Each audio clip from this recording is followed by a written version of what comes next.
భారతదేశంలో ప్రధానమైన నీటిపారుదల ప్రాజెక్టులు.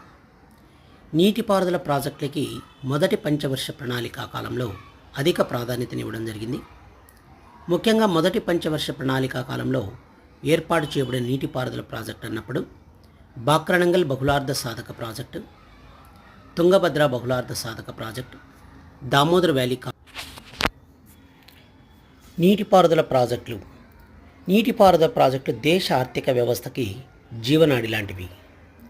మరి భారతదేశంలో మొదటి పంచవర్ష ప్రణాళికా కాలంలో అనేక నీటిపారుదల ప్రాజెక్టుని ఏర్పాటు చేయడం జరిగింది.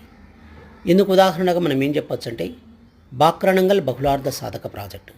ఈ బాక్రానంగల్ బహుళార్థ సాధక ప్రాజెక్టుని బాక్రా అండ్ నంగల్ అనే ప్రదేశాల వద్ద సట్లజ్ నదిపై నిర్మించడం జరిగింది. గాంధీ సాగర్ నీటిపారుదల ప్రాజెక్టును గాంధీ సాగర్ నీటిపారుదల ప్రాజెక్టును మధ్యప్రదేశ్ రాష్ట్రంలో చంబల్ నదిపై నిర్మించారు. ఇది కూడా మొదటి పంచవర్ష ప్రణాళికా కాలంలోనే ఏర్పాటు చేయడం జరిగింది. అదేవిధంగా దామోదర్ వ్యాలీ కార్పొరేషన్ డీవీసీ అంటారండి. ఈ యొక్క డీవీసీ అనేది 1948లో ఏర్పాటు చేశారు. ఇది దేశంలో మొట్టమొదటి నదీ లోయ project. It is the first river valley project in the country.